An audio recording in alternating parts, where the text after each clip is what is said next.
নমস্কাৰ প্ৰিয় দৰ্শকবৃন্দ। এখেতে বলবলাৰ পৰা অতি কষ্টেৰে আহি ৰ'দে ঘামে আহি আমাৰ চোৱাৰমাৰীৰ বজাৰত গৰমৰ দিনত অৰ্থাৎ গৰমৰ সময়ত কুঁহিয়াৰ ৰস বিক্ৰী কৰি আছে। চাওক, আৰু গৰমত কুঁহিয়াৰৰ ৰস খালে দেহাত আৰাম লাগে আৰু কুঁহিয়াৰৰ ৰস ইমানেই ভাল, এই জণ্ডিছো নিৰাময় কৰে।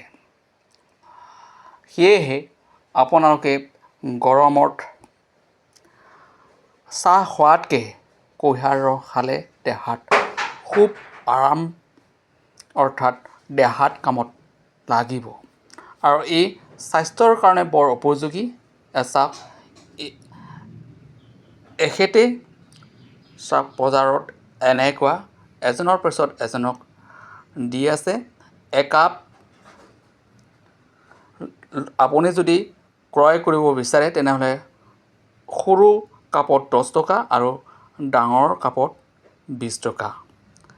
চাওক, এখেতসকলে সকলোৱে ভাল বুলি কৈছে আৰু খাবৰ কাৰণে খুব সোৱাদ লাগে আৰু মিঠা লাগে বুলি এখেতসকলে জনাইছে। গতিকে আপোনালোকে আহক আৰু ক্ৰয় কৰি বজাৰত কুঁহিয়াৰ ৰস খাওক। ধন্যবাদ।